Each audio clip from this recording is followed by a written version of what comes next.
Selamat pagi, Bu Julisa yang terhormat. Kami dari kelompok 5 akan mempresentasikan mengenai penerapan bisnis intelligence, data science, dan data analitik pada PT Gojek Indonesia. Sebelumnya, izinkan saya untuk memperkenalkan anggota kelompok 5 terlebih dahulu, yaitu yang terdiri dari Jenny Angel Hermanto dengan NIM 2020502288, lalu ada Hana Triuntari dengan NIM 20203799, lalu ada Diva Syafa Salsabila dengan NIM 2020500406, lalu ada Sri Wahyuni dengan NIM 2020505469, dan yang terakhir ada Izudin Fahmi Ranggala dengan NIM 2020505498.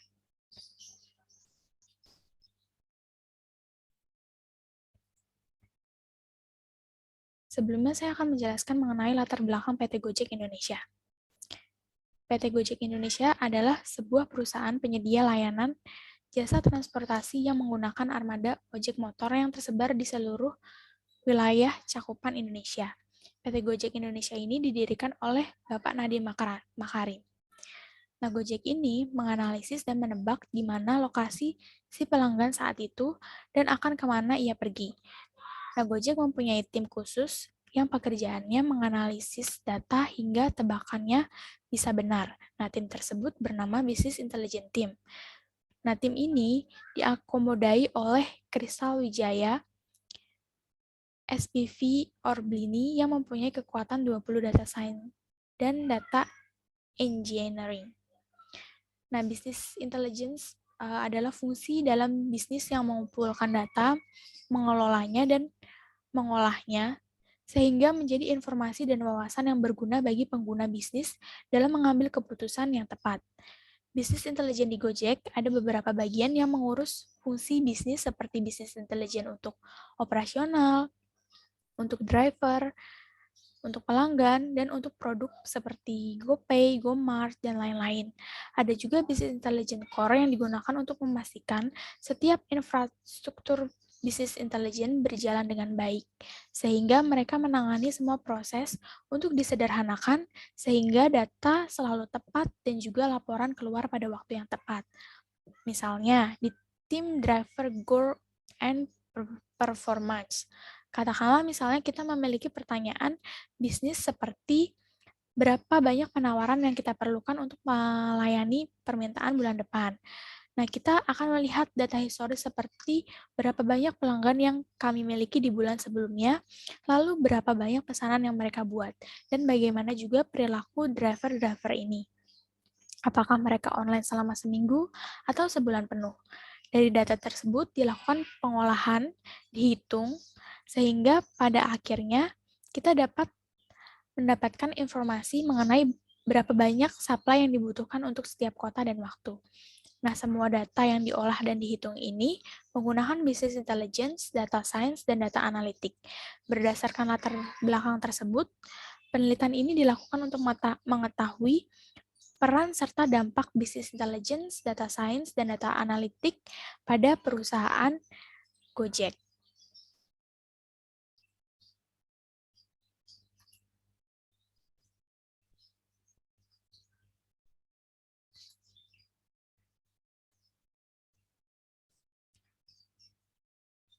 Lalu di sini ada beberapa yang akan dibahas, yaitu mengenai bagaimana Gojek mengelola data setiap penggunanya, lalu bagaimana penerapan bisnis intelligence pada perusahaan Gojek, dan bagaimana bisnis intelligence, data science, dan data analitik membantu Gojek dalam mengelola big data yang dimiliki agar lebih mudah untuk merancang dan mengambil keputusan di masa yang akan datang. Serta apa manfaat bisnis intelligence, data science, dan data analitik pada perusahaan Gojek. Lalu yang terakhir, kita juga akan membahas mengenai apa pengaruh dan keterkaitan antara bisnis intelligence, data science, dan data analitik yang diterapkan Gojek terhadap konsumennya. Selanjutnya ada tujuan dari penelitian.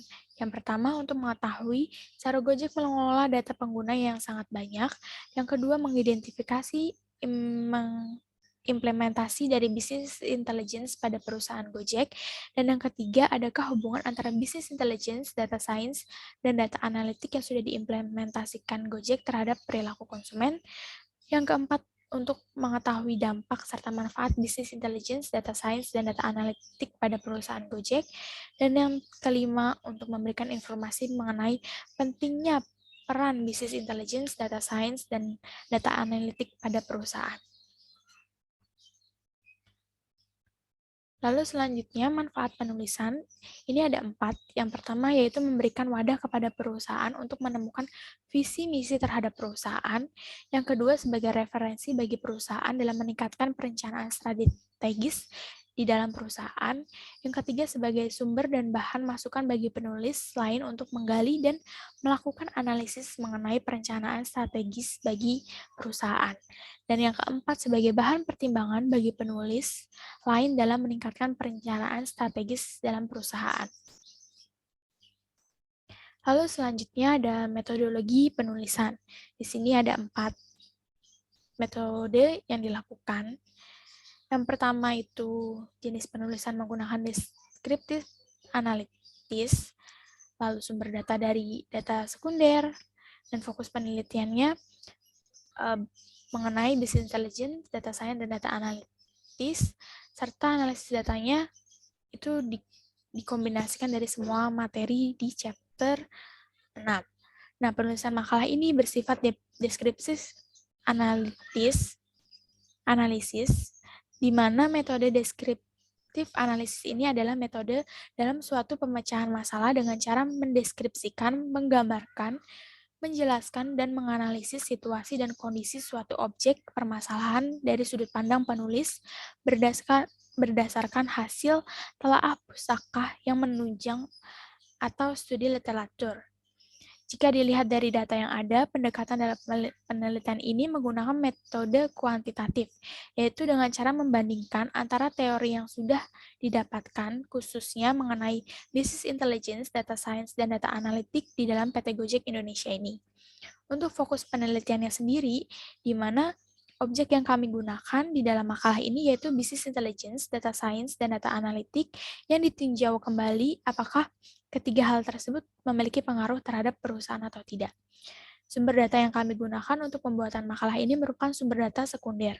Data sekunder yang kami gunakan seperti e-book, website di internet, dan contoh-contoh materi dari luar buku selama data yang digunakan masih relevan dengan penulisan makalah. Sedangkan proses penganalisisan data digunakan atau dilakukan dengan menggabungkan materi yang terdapat di e-book dengan materi yang didapat dari sumber lain seperti website internet dan sumber lain di luar dari buku. Sekian presentasi dari saya, selanjutnya akan dilanjutkan oleh teman saya. Terima kasih. Kenalkan, nama saya Sri Wahyuni dengan NIM 2020-50-5469. Pada kesempatan kali ini, saya akan membahas materi mengenai 6.1, yaitu Business Intelligence and Data Science. Nah, jadi, Business Intelligence di sini adalah sebuah peranan di perusahaan yang bertanggung jawab dalam menemukan metode analisis informasi yang berhubungan dengan bisnis perusahaan. Sedangkan data science yaitu merupakan ilmu yang menggabungkan sebuah kemahiran di bidang ilmu tertentu dengan keahlian pemrograman, matematika, dan statistik. Nah, tujuan data science ini adalah untuk mengekstrak sebuah pengetahuan atau informasi dari data. Nah, biasanya orang-orang yang mahir dalam bidang data science ini menggunakan algoritma machine learning atau pembelajaran mesin.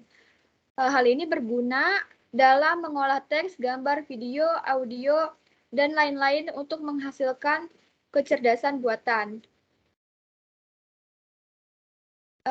Organisasi menjadi semakin bergantung pada analisis data yang disimpan dalam sistem IT untuk membuat keputusan penting terkait bisnis setiap hari. Nah, untuk membuat keputusan tentang bagaimana terhubung lebih baik dengan pelanggan mereka, mendorong inovasi, dan meningkatkan kinerja.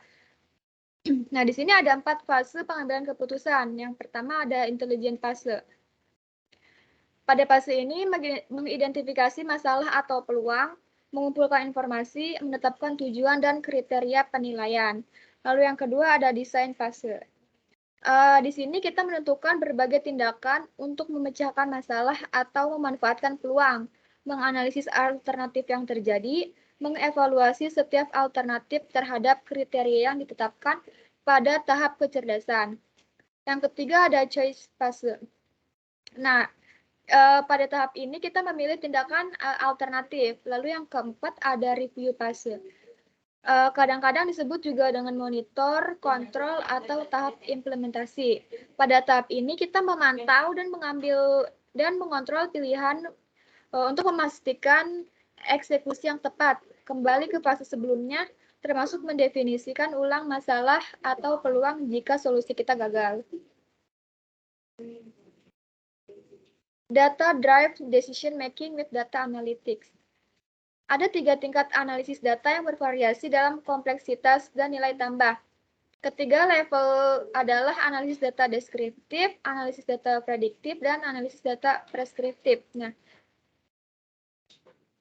kita pelajari satu-satu. Yang pertama, analisis data deskriptif. Analisis ini menciptakan ringkasan data berbasis historis untuk menghasilkan informasi yang berguna dan mungkin menyiapkan data untuk analisis yang lebih canggih di masa depan. Yang kedua ada analisis data prediktif. Nah, ini adalah proses menggunakan metode dan teknik analisis data untuk memodelkan dan membuat prediksi tentang peristiwa yang tidak diketahui dari data. Yang terakhir ada analisis data preskriptif. Ini digunakan untuk menentukan tindakan terbaik di antara berbagai pilihan, mengingat parameter yang diketahui.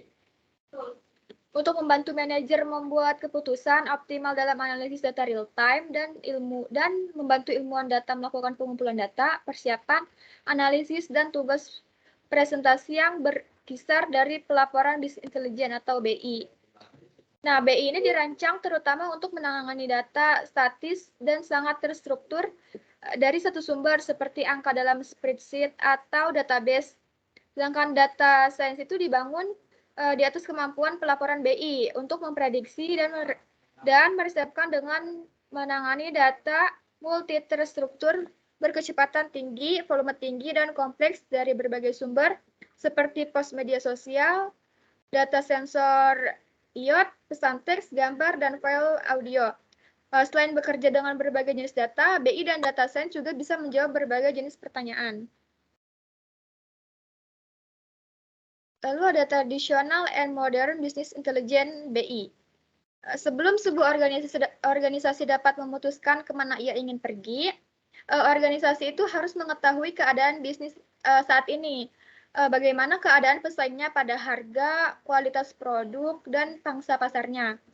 Permintaan untuk intelijen operasional di berbagai sistem dan bisnis telah meningkat secara dramatis karena semakin banyak orang menuntut akses ke jumlah data yang meningkat. Mengumpulkan data relatif mudah, tetapi untuk memahami data itu tidak mudah. Yang pertama di sini ada BI tradisional. Nah, BI tradisional ini memberi para manajer snapshot yang mudah dipahami tentang apa yang terjadi sekarang dan apa yang terjadi di masa lalu untuk membawa organisasi ke kondisi saat ini. Ini adalah metode analisis data yang relatif tidak canggih, yang menggunakan dashboard, markup data, dan visualisasi data untuk memungkinkan manajer dengan mudah menemukan anomali, outlier, dan tren dalam data tanpa memilah-milah halaman spreadsheet atau laporan panjang. Sedangkan BI modern lebih fleksibel dan mudah diakses daripada BI tradisional tersebut. Hal ini memungkinkan BI untuk berkembang sebagai disiplin yang lebih matang, yang lebih dari sekedar pelaporan dan menyediakan interaktivitas dan analitik seluler untuk pengambilan keputusan berbasis fakta. Ya. BI modern tidak memberitahu manajer apa yang harus dilakukan dan apa yang akan terjadi jika keputusan tertentu dibuat, melainkan memungkinkan manajer untuk memahami tren dan mengembangkan wawasan dari data dan mempercepat pencarian, penggabungan, dan query data secara real time. Nah, fokus BI modern ini adalah menyediakan analitik layanan mandiri, interaktif visual untuk meningkatkan kecepatan dan kualitas pengambilan keputusan di semua tingkat manajemen dan menambah nilai pada proses manajemen taktis dan strategis dengan mendukung akses data, interaktivitas, analitis, penemuan, berbagi, dan tata kelola data. Adding value with traditional and modern BI. Menurut Pratt and Frohliner, menjelaskan bagaimana beberapa organisasi mendapat manfaat dari penggunaan BI. Yang pertama ada HelloFresh. Di sini BI memberikan solusi untuk menyelamatkan tim analisis pemasaran 10-20 jam kerja per hari dengan mengotomatiskan proses pelaporan dan memberdayakan tim pemasaran yang lebih besar untuk mengembangkan kampanye pemasaran digital.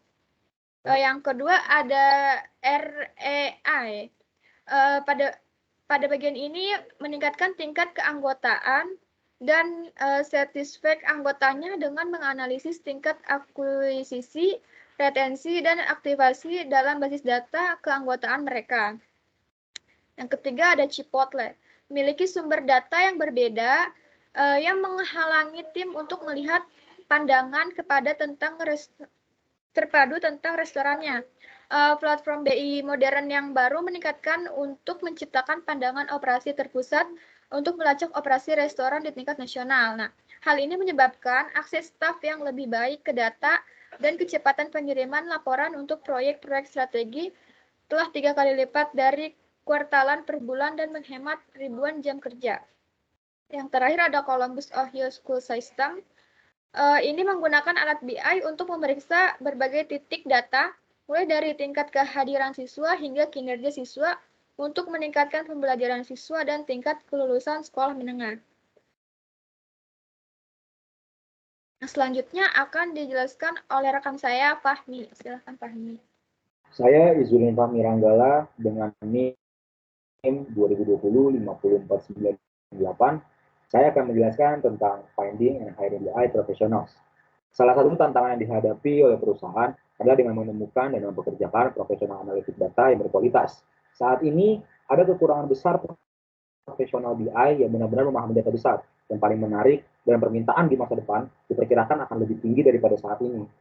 Profesional BI meliputi analis BI, pengembang BI, manajer BI, konsultan BI, dan analis bisnis. Perusahaan khas di berbagai sektor industri yang mempekerjakan analis BI seperti Amazon, Boeing, USAA Insurance, Walt Disney Co., Banco Santander, dan Sprint Nextel Corp.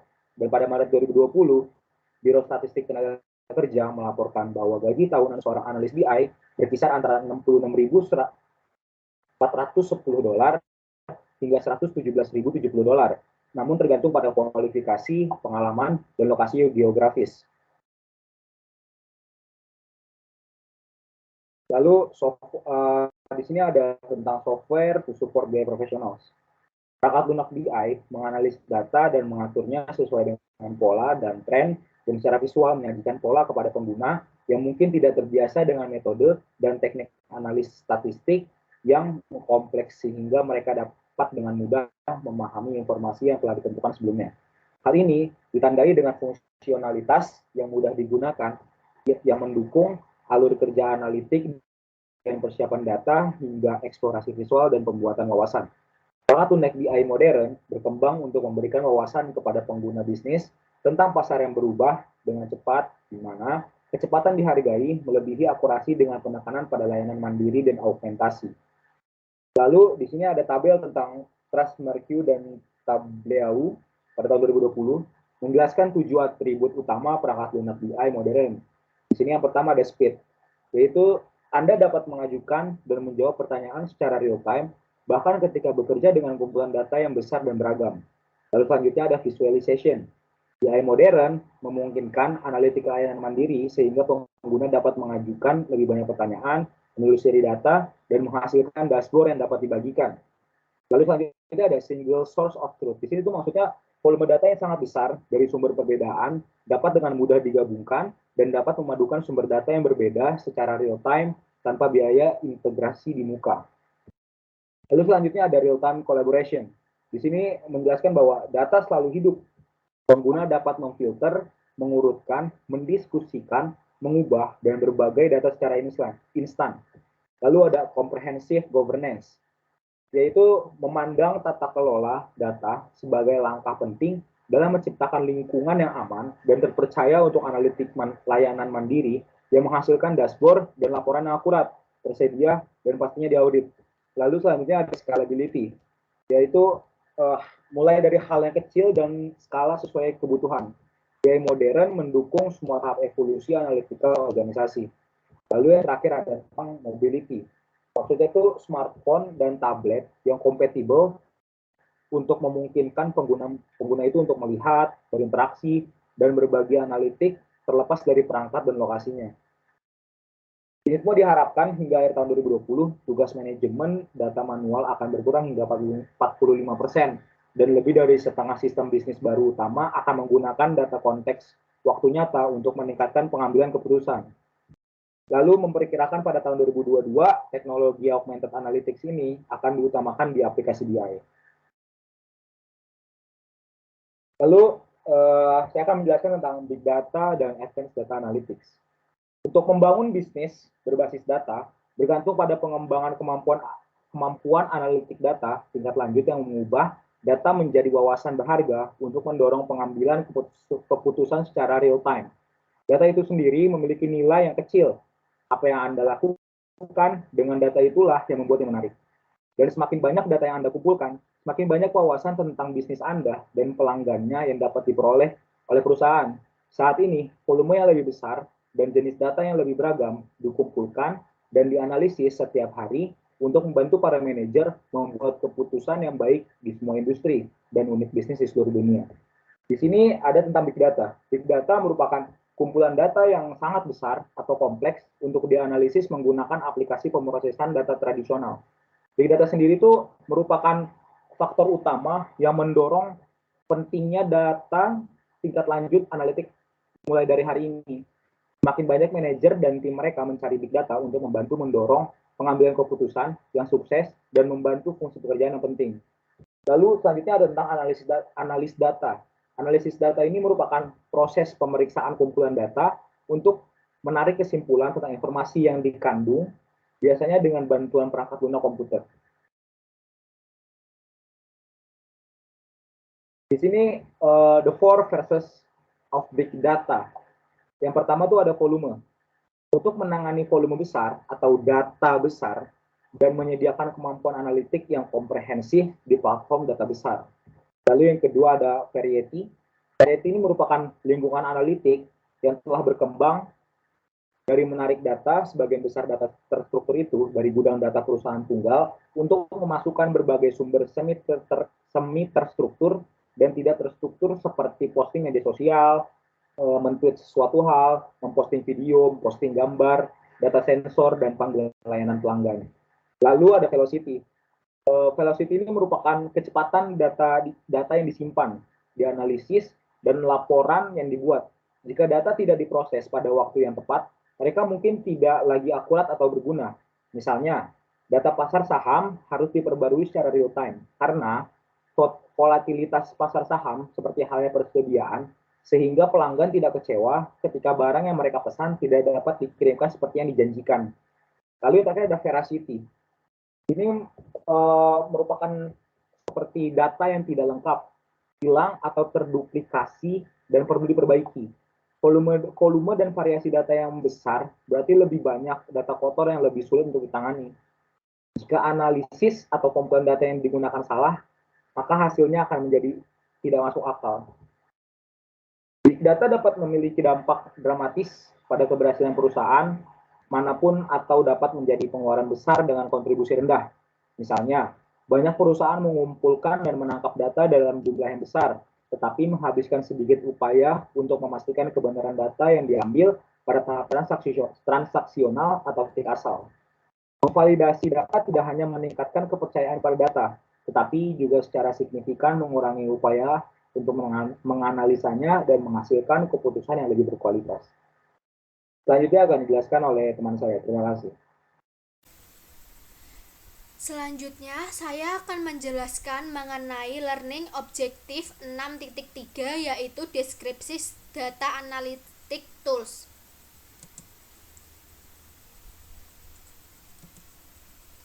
Nah, Descriptive Data Analytics Tools ini terdapat 4 alat terpenting yang digunakan dalam analisis deskriptif. Adalah yang pertama, data mining. Data mining adalah proses menggunakan perangkat lunak untuk menganalisis data tidak terstruktur, semi terstruktur, dan terstruktur dari berbagai perspektif, mengkategorikannya dan menurunkan korelasi atau pola di antara bidang-bidang dalam data. Yang kedua, data visualization. Data visualization ini adalah penyajian data dalam format grafik untuk memudahkan pengambilan keputusan, memahami konsep yang sulit, atau mengidentifikasi pola baru dalam data. Yang ketiga adalah digital dashboard. Digital dashboard ini adalah antarmuka elektronik, statis atau interaktif yang digunakan untuk memperoleh dan mengkonsolidasikan data di seluruh organisasi. Yang terakhir adalah data mazhub. Data mazhub adalah data yang menggabungkan data bisnis dan aplikasi dari 2 atau lebih sumber. Selanjutnya, ending value with data mining. Nilai bisnis yang diperoleh organisasi dari data mining terbagi dalam 3 kategori. Yang pertama, membuat keputusan yang lebih tepat pada saat mereka perlu membuatnya. Yang kedua, menemukan wawasan pola atau hubungan yang tidak diketahui. Yang ketiga, mengotomatisasi dan merampingkan atau mendigitalkan proses bisnis. Nah, contoh dari ending value with data mining ini adalah Amazon yang menggunakan analisis affinitas. Selanjutnya, visualisasi data. Visualisasi data memungkinkan pembelajaran yang juga digunakan sebagai penjelajah data dan alat penemuan data. Penemuan data adalah proses penggunaan BI untuk mengumpulkan data dari berbagai database dan mengkonsolidasikannya menjadi satu sumber yang dapat dengan mudah dan langsung dievaluasi. Visualisasi data juga digunakan sebagai alat menjelajah data dan penemuan data perusahaan seperti Safeway dan PepsiCo, menemukan hubungan baru dan mempelajari cara meningkatkan kinerja menggunakan visualisasi data. Nah, beberapa aplikasi bisnis yang berguna untuk visualisasi data antara lain sebagai berikut. Yang pertama, mengidentifikasi area yang membutuhkan perhatian atau perbaikan. Yang kedua, mengklarifikasi faktor-faktor yang mempengaruhi perilaku pelanggan. Yang ketiga, membantu memahami produk mana yang akan ditempatkan di mana. Dan yang terakhir, memprediksi volume penjualan berdasarkan lokasi. Visualisasi data juga mencakup heatmaps. Nah, heatmaps sendiri di sini adalah alat yang paling sering digunakan untuk mempresentasikan data statistik yang kompleks dan menggunakan spektrum warna hangat hingga dingin untuk menunjukkan perbedaan dalam kelas data.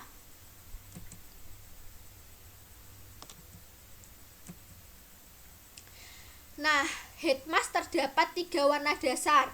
Peta panas dasar ini mewakili kumpulan data yang sama menggunakan warna yang berbeda atau biasanya menggunakan warna merah dan hijau, dan entitas warna untuk menunjukkan keuntungan dari 3 kategori produk dan subkategorinya. Pada gambar A, label data menunjukkan laba secara rinci, sedangkan pada gambar B, luas setiap segmen digunakan untuk membuat perbandingan antara profitabilitas kategori produk.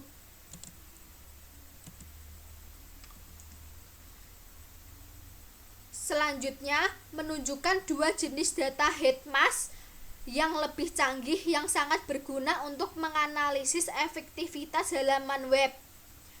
Heatmaps di sebelah kiri menggunakan 3 warna, yaitu merah, kuning, dan hijau, untuk menunjukkan seberapa sering bagian halaman web digunakan untuk memungkinkan pengelolaan konten yang lebih baik. Semakin banyak pengunjung mengklik area halaman web, semakin merah area halaman web tersebut, yang menunjukkan hotspot yang paling banyak diklik.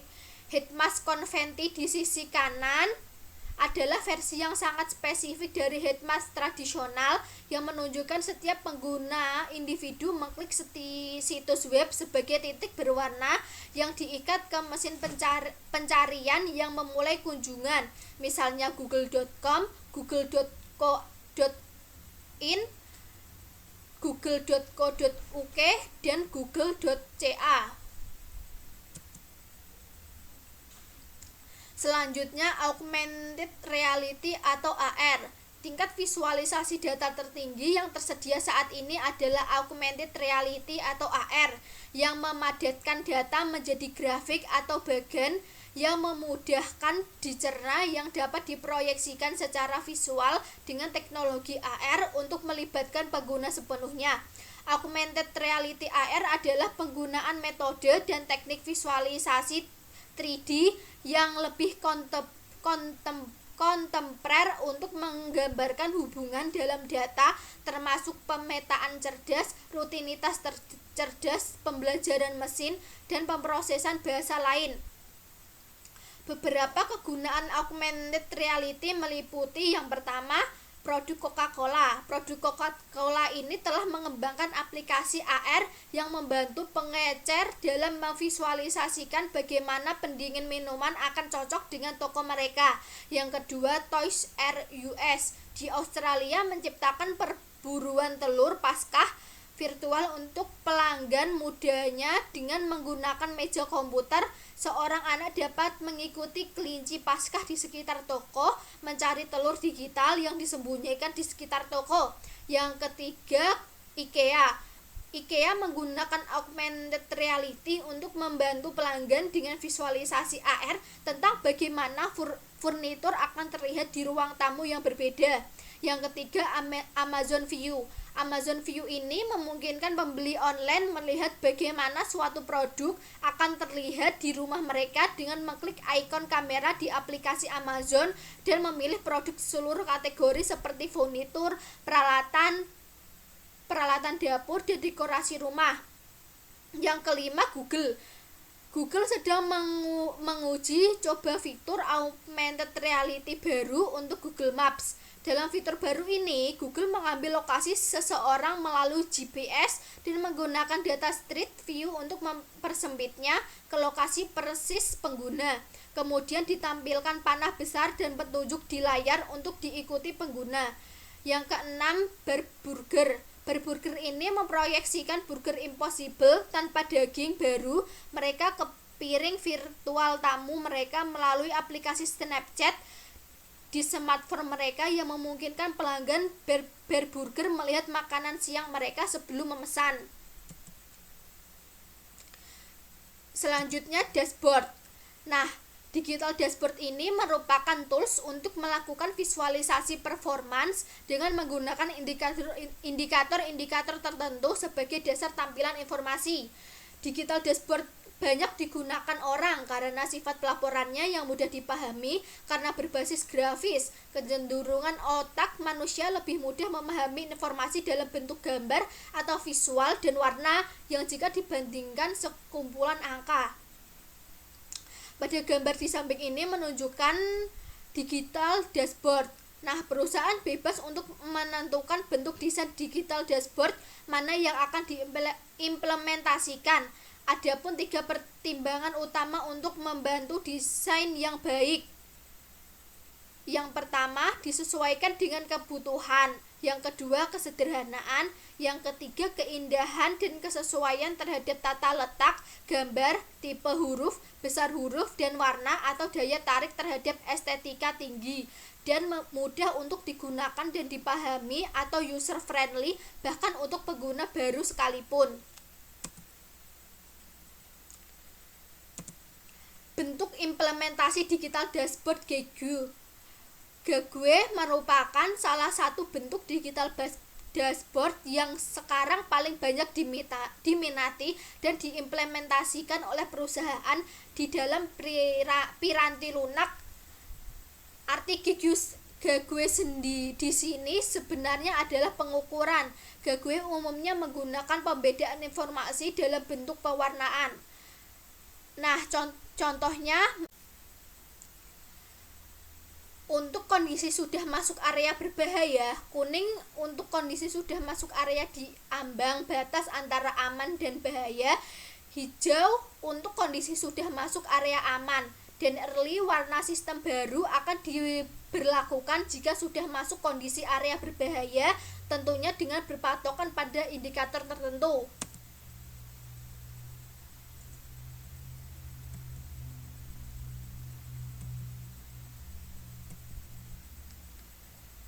Nah, terdapat 3 tipe digital dashboard. Yang pertama, strategical dashboard, berfungsi sebagai pendukung garis perusahaan dengan tujuan yang strategis. Yang kedua, tactical dashboard, berfungsi sebagai pendukung pengukur progres dalam kunci atau inisiatif proyek. Dan yang ketiga, operation dashboard, berfungsi sebagai pendukung monitoring dan aktivitas proses bisnis yang spesifik. Kemudian komponen utama dashboard adalah yang pertama, desain. Nah, desain ini metode visualisasi dan keterangan deskriptif untuk menyampaikan informasi sehingga dipahami dengan benar. Yang kedua, performance metric, KPI, metrik kinerja dan konten waktu nyata lainnya yang ditampilkan di dashboard. Semua data dashboard harus mencerminkan nilai saat ini dari setiap metrik. Yang ketiga, API menghubungkan sumber data dan umpan yang berbeda untuk ditampilkan di dashboard. Alternatifnya adalah penggunaan atau IT secara manual memasukkan data ke dashboard. Yang keempat adalah akses. Akses yang dipilih adalah melalui browser web yang aman dari perangkat seluler. Kemudian dashboard area real time. Dashboard sering keliru dianggap sebagai laporan yang terdiri dari berbagai pengukur, bagan, dan dial. Tetapi tujuan dashboard adalah untuk memberi penggunaan pandangan yang jelas tentang keadaan KPI saat ini, peringatan waktu nyata, dan metrik lain tentang operasi. Desain dashboard merupakan faktor penting karena penggunaan bisnis harus mampu untuk memahami pentingnya informasi dashboard secara sekilas dan memiliki kemampuan untuk menelusuri ke satu atau lebih tingkat detail. Memiliki data waktu nyata atau hampir waktu nyata sangat penting untuk membuat pengguna mengetahui setiap perubahan yang berarti dalam metrik saat terjadi untuk membuat keputusan dalam waktu nyata dan segera mengambil tindakan korektif. Sebagian besar dashboard saat ini bersifat interaktif. Dashboard bekerja dengan menghubungkan ke sistem bisnis seperti perangkat lunak akuntansi, ERP, CRM, CGM, sistem email, program analitik situs web, dan perangkat lunak manajemen proyek melalui API.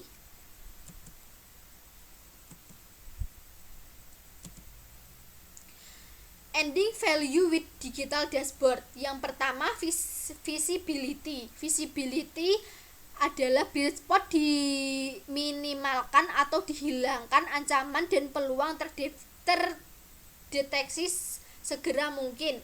Yang kedua, continuous improvement. Sebuah peringatan terkenal dari Peter Drucker adalah jika Anda tidak dapat mengukurnya, Anda tidak dapat meningkatkannya. Dashboard eksekutif dirancang khusus untuk menampilkan metrik dan ukuran kritis pengguna. Yang ketiga, single sign-on. Manajer dapat menghabiskan banyak waktu untuk masuk ke berbagai sistem bisnis dan menjalankan laporan. Dashboard sistem masuk tunggal menghemat waktu dan tenaga. Yang keempat, deviation from what with budget or plan. Setiap metrik dapat diprogramkan untuk menampilkan penyimpangan dari target seperti perbandingan antar aktual dan yang dirancang atau dianggarkan. Yang kelima adalah accountability. Ketika karyawan mengetahui bahwa kinerja mereka dilacak hampir secara real time dan dapat melihat hasilnya, mereka cenderung termotivasi untuk meningkatkan kinerja mereka. Selanjutnya, data must hook for actionable dashboard. Data Mazhub menggambarkan data bisnis dan aplikasi dari 2 atau lebih sumber yang biasanya merupakan campuran data internal dan aplikasi serta data yang bersumber dari luar. SaaS atau perangkat lunak sebagai layanan dan konten web untuk menciptakan pengalaman terintegrasi.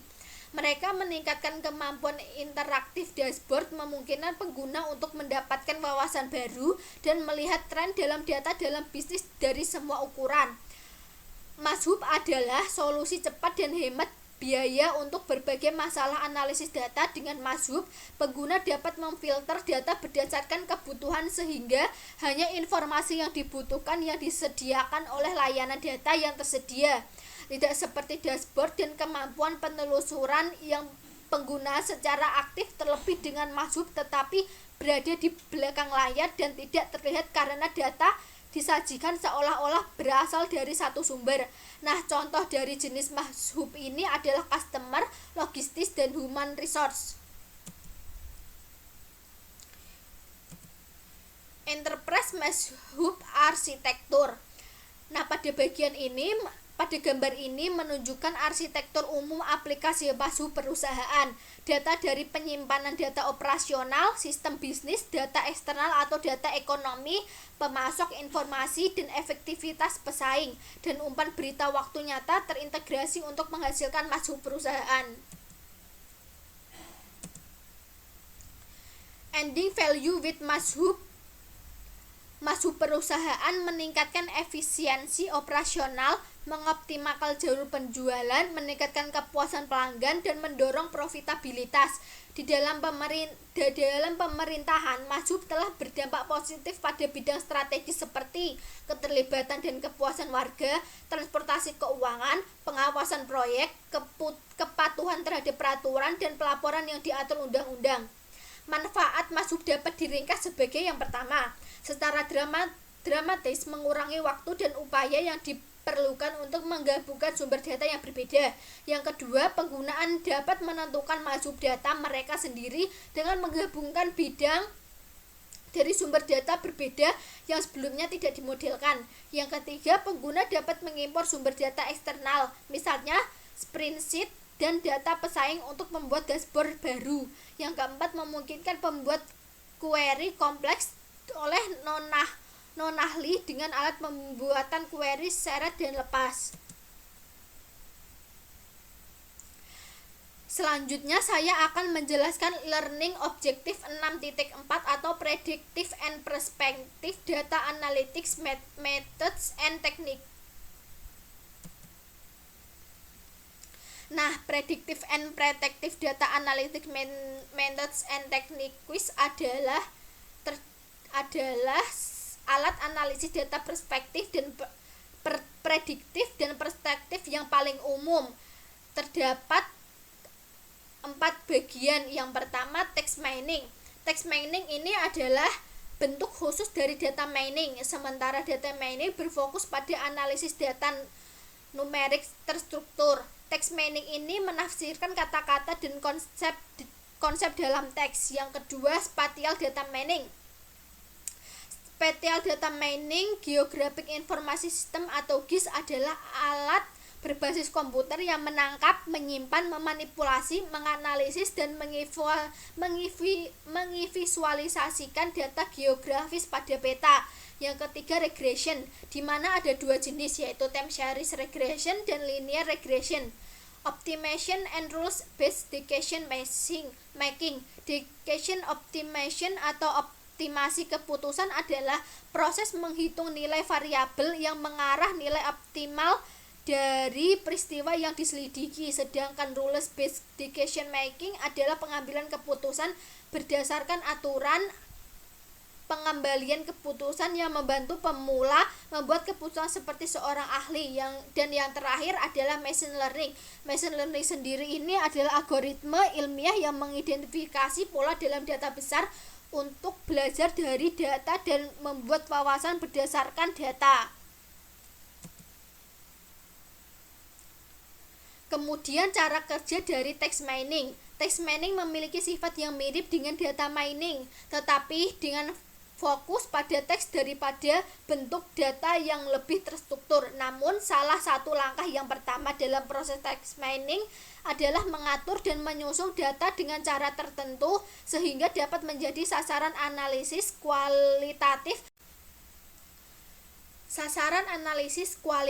dan kuantitatif seperti pengkategorian, pengelompokan, dan teks penandaan, meringkas set data, menciptakan teks taksonomi, dan mengekstraksi informasi tentang hal-hal seperti frekuensi, kata, dan hubungan antar entitas data. Model analitik kemudian dijalankan untuk menghasilkan temuan yang dapat membantu mendorong strategis bisnis dan tindakan operasional. Proses text mining ini terdapat 5 proses. Yang pertama, mengidentifikasi kumpulan data teks yang relevan untuk menganalisa. Yang kedua, menjalankan algoritma untuk mengkategorikan, meringkas, dan mengatur datanya. Yang ketiga, menggunakan model analitis untuk konsep ID, pola dan atribut lainnya. Yang keempat, menerapkan temuan untuk aplikasi seperti analisis sentimen. Dan yang terakhir, mempersiapkan visualisasi data dan dashboard untuk dibagikan hasil.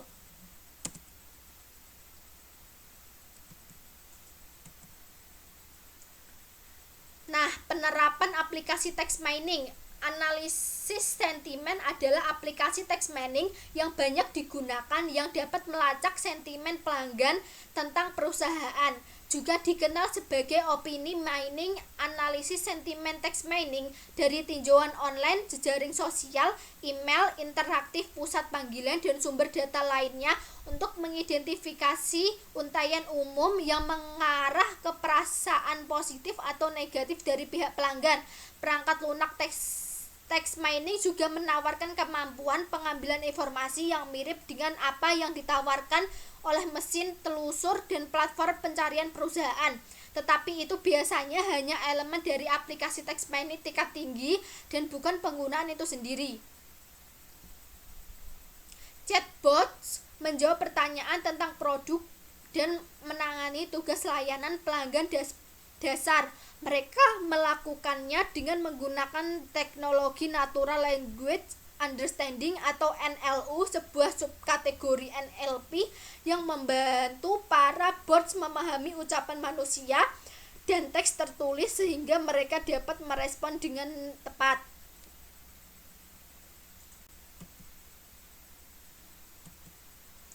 Selanjutnya, geocoding.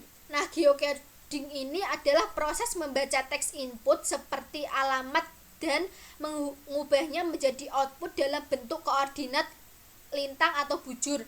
Dalam banyak kasus, lokasi sudah ada di penyimpanan data yang ada, tetapi tidak dalam format yang sesuai untuk analitik. Proses sederhana yang disebut geocoding dapat mengubah alamat pos menjadi data geospasial yang kemudian dapat diukur dan dianalisis. Dengan memanfaatkan sumber daya ini, pembuat keputusan dapat menggunakan konteks geografis atau spesial untuk mendeteksi dan menanggapi peluang. Selanjutnya, adding value with spatial data mining. Alat GIS telah memberikan kontribusi yang signifikan untuk mengambil keputusan di bidang keuangan, akuntansi, pemasaran, dan bidang bisnis lainnya. Aplikasi bisnis ini meliputi yang pertama, Analyze. Dapat menunjukkan dengan tepat area geografis di mana toko dengan kinerja tertinggi didirikan. Yang kedua, Retail. Retail ini dapat mempelajari bagaimana penjual toko dipengaruhi oleh populasi atau keadaan dengan toko pesaing. Yang ketiga, Retail Chain. Retail Chain ini dengan rencana untuk membuka 100 toko baru dapat menggunakan GIS untuk mengidentifikasi demografi yang relevan, kedekatan dengan jalan raya, transportasi umum, dan toko pesaing untuk memilih opsi lokasi terbaik. Yang keempat, Food and Consumer Product Companies dapat memetakan lokasi panggilan pengaduan, memungkinkan ketelusuran produk jika terjadi krisis atau penarikan kembali. Yang terakhir adalah sales rep, memungkinkan lebih baik menargetkan kunjungan pelanggan mereka dengan menganalisis geografis target penjualan. Kemudian regression modeling atau linear regresi. Regresi linear adalah metode statistik yang menganalisis dan menemukan hubungan antar variabel dependen dan satu atau variabel independen atau penjelas. Regresi linear sederhana memiliki satu variabel penjelas. Regresi linear berganda memiliki dua atau lebih variabel penjelas. Pemodelan regresi linear digunakan untuk memprediksi nilai suatu variabel yang bergantung pada nilai satu atau lebih variabel lainnya. Variabel yang ingin Anda prediksi disebut variabel dependen. Variabel yang Anda gunakan untuk memprediksi nilai variabel lain disebut variabel independen atau penjelas. Regresi linear cocok dengan garis lurus atau permukaan yang meminimalkan perbandingan antara nilai keluaran yang diprediksi dan aktual. Regresi linear digunakan untuk membuat keputusan berdasarkan data daripada pengandalan pengalaman dan intuisi.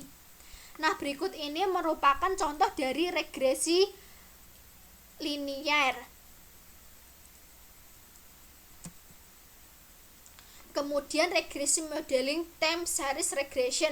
Time series adalah kumpulan nilai data dari waktu ke waktu. Regresi deret waktu dilakukan dengan memplot serangkaian titik data yang terdefinisi dengan baik dan mencoba memprediksi apa yang akan terjadi padanya di masa depan dan berdasarkan pengukuran data pada internal waktu yang konsisten selama periode waktu tertentu. Garis tren ini menunjukkan arah pergerakan variabel seiring perjalanan waktu. Model regresi deret waktu memperkirakan arah tren variabel dari waktu ke waktu. Kemudian menunjukkan dua jenis regresi deret waktu konstan dan deret waktu tren. Nah, berikut tiga cara data dapat dianalisis menggunakan regresi deret waktu adalah yang pertama, tren rangkaian titik data naik turun atau tetap datar sepanjang waktu. Kedua, rate of change atau tingkat perubahan relatif antara titik data dari waktu ke waktu. Yang ketiga, cycle atau siklus, pola yang berulang secara teratur dalam data seperti pada akhir kuartal ketika perwakilan penjualan biasanya menutup penjualan dan melihat apakah mereka telah mencapai target. Nah, pembahasan terakhir yaitu mengenai machine learning. Pembelajaran mesin membantu organisasi mengidentifikasi gambar, mempersonalisasi kampanye pemasaran, menganalisis genomik, dan mengarahkan kendaraan otonom. Pembelajaran mesin membuat model yang memberikan perakiraan akurat seperti perakiraan permintaan dan prediksi kegagalan peralatan dengan memanipulasi input waktu nyata dan data historis. 4 tugas utama yang diterapkan oleh pembelajaran mesin dengan aturan yang diketahui meliputi: yang pertama, mengkategorikan orang atau benda; yang kedua, memprediksi kemungkinan hasil atau tindakan berdasarkan pola yang diidentifikasi; yang ketiga, mengidentifikasi pola dan hubungan yang sebelumnya tidak diketahui; yang keempat, mendeteksi perilaku yang tidak terduga. Nah, terima kasih sebelumnya. Jadi sekarang saya Juni dengan yang 2020-50-288 akan melanjutkan presentasinya. Nah, tadi kan teman-teman saya udah menjelaskan nih mengenai teori-teori dasar tentang BI, terus data science, terus ada data analysis juga kan. Nah, sekarang saya akan menjelaskan atau saya akan membahas mengenai bagaimana sih penerapan dari BI ini terhadap perusahaan yang ada gitu kan. Nah, perusahaan yang kami ambil, kelompok kami tetapkan itu adalah perusahaan Gojek di Indonesia. Nah, jadi langsung aja kita bahas ke profilnya terlebih dahulu nih. Yang kita ketahui kan kalau misalnya perusahaan Gojek itu udah nggak asing lagi lah. Siapa sih yang nggak tahu Gojek gitu. Kemana-mana kita pasti pakainya Gojek kalau tidak ada kendaraan lain gitu kan. Terus kalau kita pesan makanan, biar mau yang nggak ribet gitu, kita pakainya juga GoFood. GoFood itu adalah salah satu layanan dari perusahaan Gojek sendiri. Nah, yang kita tahu juga kalau Gojek ini merupakan salah satu hasil karya anak bangsa yang didirikan pada tahun 2010, di mana Nadiem Makarim itu adalah seseorang dari lulusan Harvard University yang dimana pada tahun 2010 dia memberikan atau membuat suatu inovasi di bidang transportasi umum, maka jadilah perusahaan Gojek tersebut. Nah, perusahaan ini digunakan untuk memberikan solusi di mana dapat memudahkan masyarakat di kehidupan sehari-hari mereka di tengah kemacetan perkotaan Jakarta. Jadi awalnya dibuat itu karena Nadiem Makarim itu melihat kalau misalnya di Jakarta itu kok macet banget ya. Jadi terus karena macet orang-orang harus jalan kaki dan lain-lain terus kepanasan gitu kan. Jadi dibuatlah Gojek ini, Gojek online, di mana dia tidak hanya menyediakan untuk kendaraan motor saja, tapi dia juga menyediakan kendaraan beroda 4 seperti mobil gitu kan. Nah, awalnya itu layanan di Gojek sendiri itu hanya 4 pada tahun 2010 itu ada layanan jasa kurir, jasa transportasi, jasa delivery makanan, dan juga jasa belanja. Nah, sekarang kan karena dari 2010 sampai sekarang 2022, perusahaan ini udah sangat berkembang jauh pesat ya teman-teman, apalagi udah sukses banget kan jadinya karena berkembang terus-menerus dan dia sukses, jadi sekarang itu mereka nggak hanya cuma ada 4 layanan saja, tapi sekarang mereka itu bahkan ada sampai 16 layanan, di mana 16 layanan itu 4-nya itu termasuk fasilitas di aplikasi tersebut, seperti GoPay gitu. Nah, mungkin buat teman-teman yang nggak tahu layanannya apa aja, layanannya itu ada GoRide, GoCar, GoFood, GoMart, GoSend, GoBooks, GoTix, GoMap, ada GoMessage, ada GoClear, GoAuto, GoGlam, terus ada 4 lagi fasilitas dari aplikasi itu ada GoPay, GoBills, GoPoint, dan GoPulsa. Dan juga yang kita ketahui ya teman, kalau misalnya sekarang itu kalau ada aplikasi, dulu kan kita bayar cash ya, kalaupun karena awal-awal Gojek ini berdiri nggak ada aplikasi, jadi kita bayar uang tunai, uang cash gitu kan, kayak kita pegang uang. Tapi kalau misalnya sekarang dengan adanya aplikasi, kita itu nggak perlu lagi bayarnya menggunakan cash, kita bisa menggunakan fasilitas dari aplikasi tersebut, seperti kita pakai GoPay. Jadi kita tinggal top up saja, dan kita bayarnya tidak melalui cash gitu. Nah, lalu selanjutnya saya akan menjelaskan mengenai milestones PT Gojek Indonesia. Jadi di sini tuh seperti alur berdirinya perusahaan Gojek Indonesia atau perkembangan Gojek Indonesia itu gimana sih gitu. Nah, dari 2010 sendiri Gojek ini pertama kali dibuat di mana hanya ada 20 ojek, 1 call center, dan 1 misi untuk menyelesaikan masalah masyarakat Indonesia. Lalu berkembang menjadi 2015, menjadi tahun 2015, hingga 2015 aplikasi Gojek tersebut dibuat karena karena perusahaan ini melihat bahwa pesanan itu sekarang naik gitu, yang awalnya hanya 3.000 per hari, sekarang udah jadi 10.000 per hari. Apalagi kan kalau misalnya waktu dulu nggak ada aplikasi kan hanya ada 20 ojek nih, terus adanya cuma 1 call center, itu pasti orang-orang ngantri gitu buat telepon, terus telepon angkat gitu kan, karena hanya ada 1 call center. Nah, dia dibuatlah aplikasi Gojek tersebut agar mereka tuh nggak ngantri, terus nggak yang kalau mau cepet-cepet juga nggak yang harus ngantri gitu loh. Jadi gitu. Lalu pada tahun 2016 ini si Gojek ini menjadi salah satu perusahaan unicorn di Indonesia, dan juga kenaikan pesanan Gojek sendiri itu udah sampai 300.000 per harinya, yang awalnya itu hanya 3.000 sampai 10.000, sekarang udah jadi 300.000 per hari. Lalu di Gojek Indonesia sendiri dia menerima teman-teman atau dia mengambil pekerja dari 30.000 teman difabel yang bergabung dengan Gojek di Indonesia. Nah, lalu Gojek juga pernah mengikuti kompetisi dan dia mendapat juara 1. Dia itu mengikuti kompetisi Business Global Entrepreneurship Program Indonesia di Bali dalam pengembangannya yang sangat pesat. Lalu next lagi pada tahun 2017, ternyata Gojek ini menjadi peringkat 17 dari 20 perusahaan yang mengubah dunia versi Fortune. Nah, itu sedunia ya teman-teman. Kalau misalnya kita lihat kan 17 besar dari 20 perusahaan itu udah sangat-sangat bagus, udah sangat-sangat berkembang dengan pesat gitu kan artinya.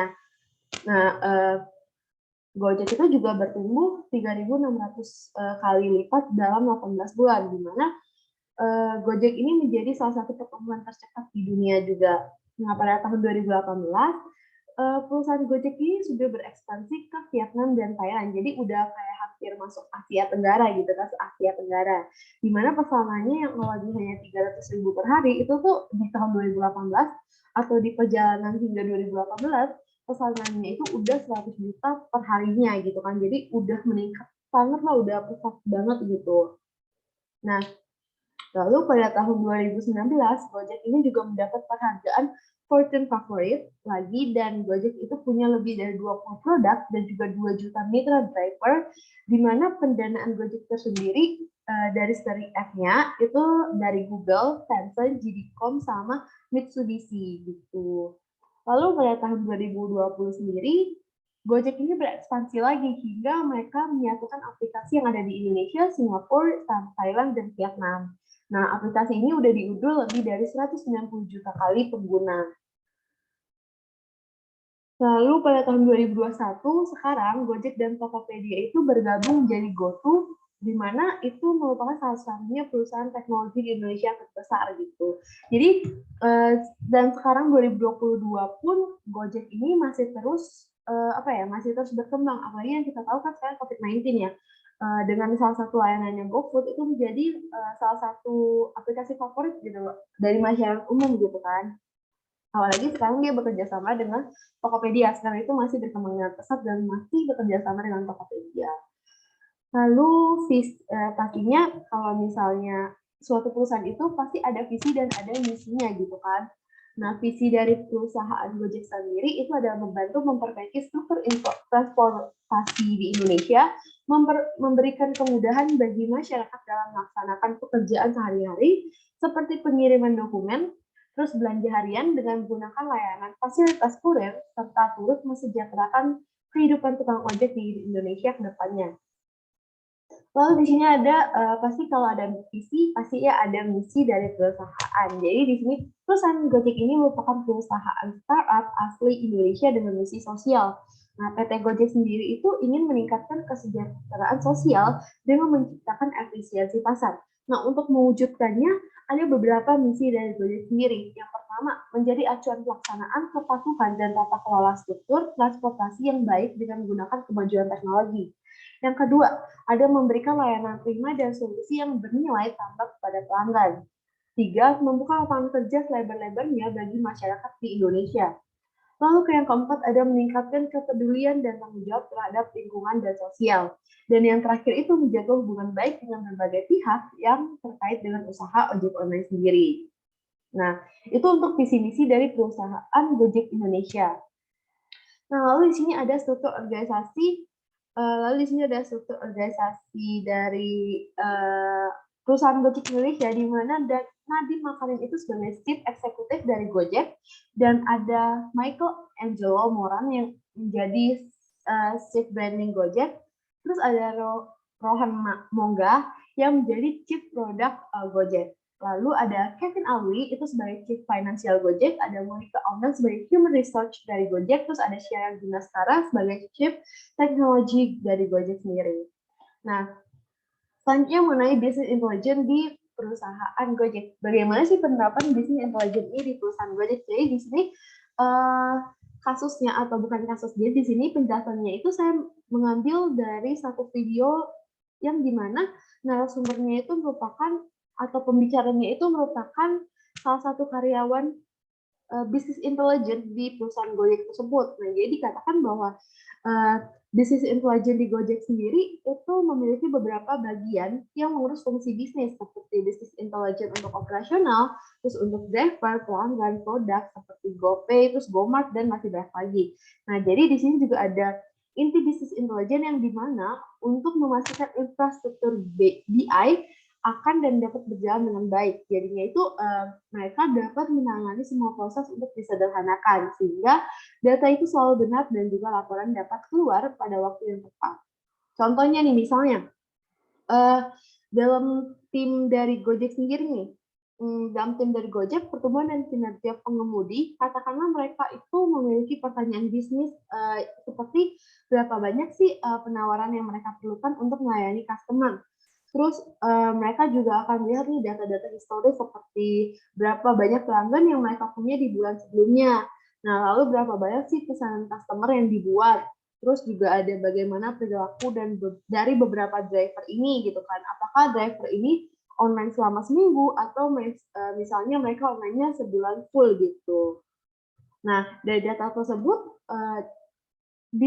seorang business intelligence ini mereka akan melakukan pengolahan nih. Mereka menghitung sehingga pada akhirnya mereka dapat merasakan banyak persediaan yang mereka butuhkan untuk setiap kota dan waktunya. Nah, itulah jadi apa yang mereka kerjakan gitu, seorang business intelligence yang kerjakan di perusahaan Gojek tersebut. Nah, lalu di sini how to be good at business intelligence gitu. Jadi kan di sini gimana sih cara kita menjadi seorang business intelligence yang baik gitu. Nah, di sini ada 4 prinsip yang harus kita terapkan untuk menjadi business intelligence yang baik gitu. Yang pertama ada ask the right question, yang kedua ada get the relevant data, yang ketiga ada treat analytical as product, terus yang keempat ada streamline and scalable process. Jadi yang pertama kan kita harus mengajukan pertanyaan bisnis yang tepat. Jadi sebenarnya tuh kita harus tahu nih pertanyaan yang tepat untuk suatu masalah yang ada, karena tanpa pertanyaan yang benar, karena tanpa ada pertanyaan yang tepat, kita itu nggak bisa punya jawaban yang tepat untuk masalah yang kita temukan dalam sebuah bisnisnya. Nah, yang kedua, get the relevant data, kita harus mencari tahu atau kita harus mengetahui, kita harus dapat data yang benar-benar relevan dan yang benar gitu, untuk bisa menjawab pertanyaan dari pertanyaan bisnis yang ada. Yang ketiga, treat analytical as a product. Gitu. Jadi di sini kita memerlukan produk analitik sebagai produknya. Jadi di sini kita memperlakukan hasil-hasil analisis kita atau informasi yang kita dapat atau kita hasilkan itu dengan mudah digunakan oleh penggunanya, di mana pengguna tersebut merupakan berbagai fungsi yang ada dalam perusahaan, sehingga mereka itu dapat menggunakan untuk membuat atau pengambilan keputusan strategis yang lebih baik ya. Yang keempat ada membuat seluruh proses menjadi efisien dan terukur. Nah, jadi dalam proses bisnis intelijen dari awal hingga akhir itu berarti kan dari pengambilan data, terus dari penyimpanannya, pengolahan data, terus sampai pengolahan data itu semua kita harus memastikan prosesnya itu berjalan dengan baik hingga lancar gitu kan. Sehingga tim bisnis intelijen ini dapat menghasilkan hasil akhirnya berupa informasi dan wawasan untuk kebutuhan bisnis pada saat yang tepat juga. Gitu. Nah, next-nya lagi adalah basic skill for BI. Jadi di sini kita harus, sebelum kita menjadi seorang BI, kita harus memiliki 3 skill basic keterampilan gitu. Nah, yang pertama ada bisnis, yang kedua matematika dan statistik, yang ketiga teknis. Jadi yang pertama keterampilan bisnis, di mana jadi ini mengenai bagaimana sih bisnis ini bekerja serta bagaimana dari bisnisnya sendiri. Yang kedua, pengetahuan dasar matematika dan statistik. Nah, mengapa kita harus mengetahui matematika dan statistik dasar gitu kan? Karena ini kita kan kerja sebagai GI itu berurusan dengan data dan fakta-fakta yang akan kita analisis gitu. Yang ketiga, keterampilan teknis. Kenapa juga harus ada teknis? Maksudnya kenapa kita harus mempelajari teknis pemrograman gitu kan? Karena kita tuh harus mengolah data yang menggunakan teknologi.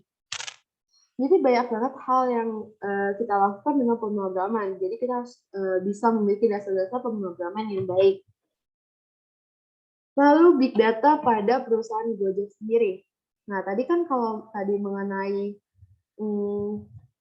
business intelligence, sekarang mengenai big data pada perusahaan Gojek. Jadi sebelumnya itu perusahaan Gojek itu memiliki filosofi nih. Filosofinya itu mari kita pastikan kita menyimpan data dan menciptakan lingkungan di mana setidaknya kita memiliki data. Karena data yang buruk pun lebih baik daripada tidak ada data sama sekali. Sediakan sebuah lingkungan di mana setidaknya orang bisa mengambil keputusan berdasarkan data dan juga memahami apa yang terjadi di dalam produk mereka. Meskipun tidak begitu mudah digunakan sebagaimana yang mereka inginkan. Nah, jadi maksud arti filosofi dari Gojek tersebut, di mana walaupun nih user sendiri tidak isi form data, aplikasi dana lengkap, tapi sebenarnya mereka tuh bisa kira-kira gitu kalau misalnya si pengguna yang satu ini itu minatnya di mana ya, kayak dia tuh tertarik untuk membeli makanan apa misalkan di GoFood gitu. Nah, jadi penyediaan layanan on demand berbagai kebutuhan mulai dari transportasi motor, mobil, antar barang, pemesanan makanan dan lain-lain. Jadi big data di sini, big data itu menyimpan data-data kebutuhan pelanggan gitu. Nah, dari big data ini Gojek bisa melihat perilaku kebiasaan pengguna mereka. Terus dalam hal ini juga konsumen dan mitra pengemudinya nantinya akan diolah dan dianalisis agar menjadi informasi yang berfaedah atau yang berguna untuk organisasi sendiri gitu kan, atau untuk perusahaan Gojek sendiri gitu.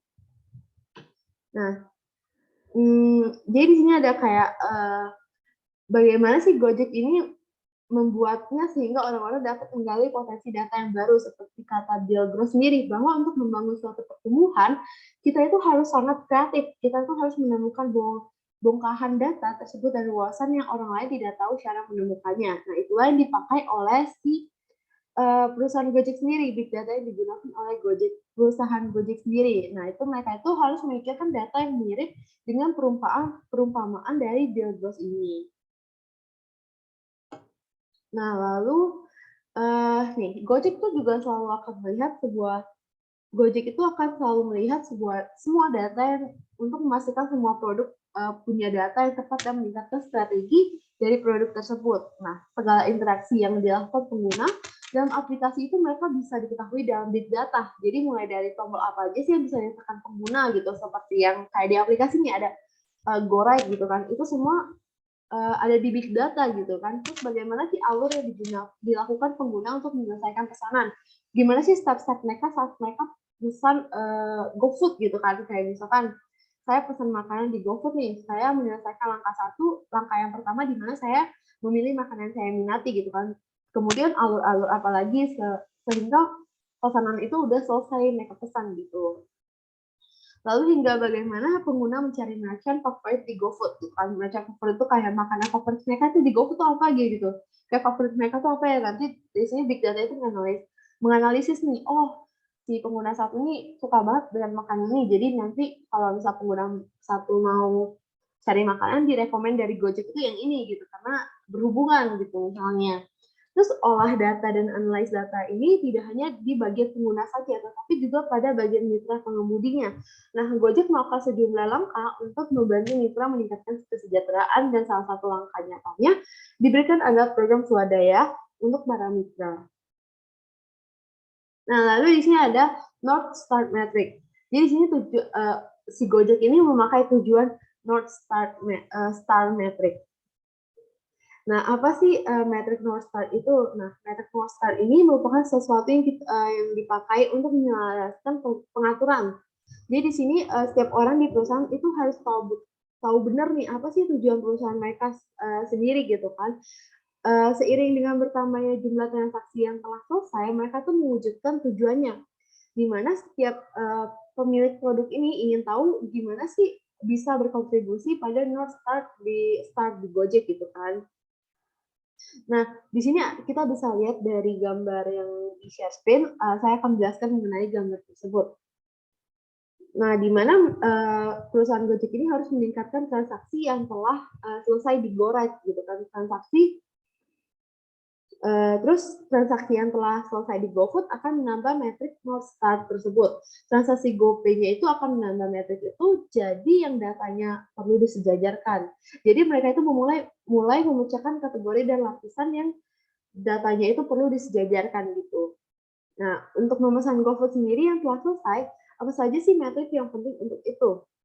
Karena bisa saja mereka itu punya pemilik produk yang peduli dengan transaksi yang telah selesai di GoFood, tapi itu pertanyaan gini, bagaimana dengan semua PM yang mengerjakan fitur spesifik dan mereka itu tahu persis bagaimana fitur mereka bekerja terhadap metrik North Star ini.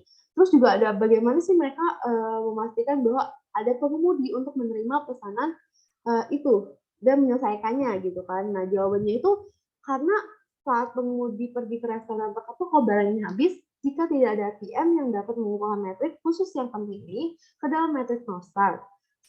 Nah, jadi saat mereka membuka alat visualisasi Gojek, itu selalu berpusat pada salah satu jenis konsep tadi. Nah, jadi ketika mereka melihat total pemesanan, apa yang perlu mereka tingkatkan jumlah pemesanannya kah adalah jumlah pemesanan ini merupakan jelas pengguna aktif di platform kita untuk menyelesaikan pesanan.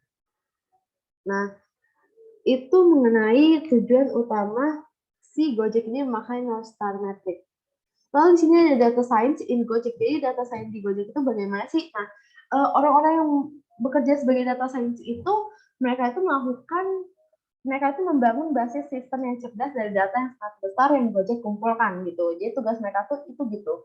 Sehingga mereka bisa melakukan hal-hal seperti memilih driver yang terbaik, merekomendasikan restoran yang terbaik, dan memilih lokasi serta harga yang ramai juga. Yang ramai itu dalam artian dia murah, tapi itu banyak sekali pengunjungnya gitu. Banyak banget yang beli di restoran tersebut gitu kan. Jadi itu fungsinya orang bekerja di data science. Mereka tuh bisa melihat nih, oh driver ini bagus nih, driver ini bagus gitu. Lalu data scientist bisa mereka itu menjawab semua pertanyaan-pertanyaan bisnis di mana jawabannya sendiri itu diambil dari data-data yang ada atau fakta-fakta yang ada. Makanya tadi di business intelligence dikatakan kita harus mendapatkan data yang relevan gitu kan, yang baik gitu kan. Jadi biar kita jawab pertanyaan bisnis itu emang dengan fakta-fakta data yang ada gitu. Terus tim data science ini berfokus pada penggunaan data yang ada untuk membuat sistem yang cerdas.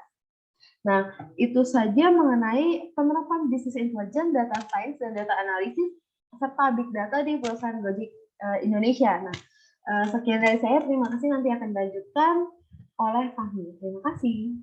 Balik lagi bersama saya, Izzuddin Fahmi Ranggala dengan NIM 2020-5498. Kali ini saya akan menjelaskan tentang kesimpulan yang diambil oleh kelompok kami dalam pembuatan makalah ini dan dalam pembuatan PowerPoint kami ini. Di sini kami menyimpulkan bahwasanya business intelligence, data science, dan data analytics memiliki impact yang cukup besar terhadap perusahaan. Seperti contohnya yang kita ambil tadi, PT Gojek Indonesia. Gojek merupakan perusahaan yang berdiri pada tahun 2010. Namun di awal kemunculannya ini, Gojek dinilai kurang baik dan tidak membantu masyarakat secara luas karena kurangnya persiapan dan tidak melihat risiko dalam jangka waktu yang panjang. Namun seiring berjalannya waktu, pada tahun 2015, Gojek membuat sebuah inovasi besar-besaran yang dimana tadinya hanya memiliki 4 layanan, sekarang sudah berkembang jauh dan telah menyediakan banyak fitur yang sangat banyak dan pastinya membantu masyarakat secara luas. Di sini kami memberikan 2 saran untuk perusahaan yang kami berikan contoh tadi, yaitu untuk PT Gojek Indonesia. Yang pertama, kami menyarankan agar perusahaan dengan teliti memperhatikan tentang perencanaan strategisnya dalam perusahaan hingga hal sekecil apapun tetap ditinjau dengan baik. Lalu yang kedua, kami menyarankan agar penelitian yang kami buat ini dapat dimanfaatkan dengan baik agar bisa menjadi pedoman atau panduan untuk membantu perusahaan memperbaiki perencanaan strategis yang diterapkan di perusahaan. Sekian presentasi dari kelompok kami. Terima kasih banyak kepada Bu Julisar telah memberikan kesempatan kepada kelompok kami untuk melakukan presentasi kali ini. Dan terima kasih banyak kepada Bu Julisar telah membimbing kami, menuntun kami di semester kali ini dalam mata kuliah Perencanaan Strategi Sistem Informasi atau PSSI. Semoga Bu Julisar sehat selalu, murah rezeki, dan panjang umurnya. Sekian presentasi dari kelompok kami. Kami kelompok 5 mohon izin pamit. Wabillahi taufiq wal hidayah. Wassalamualaikum warahmatullahi wabarakatuh.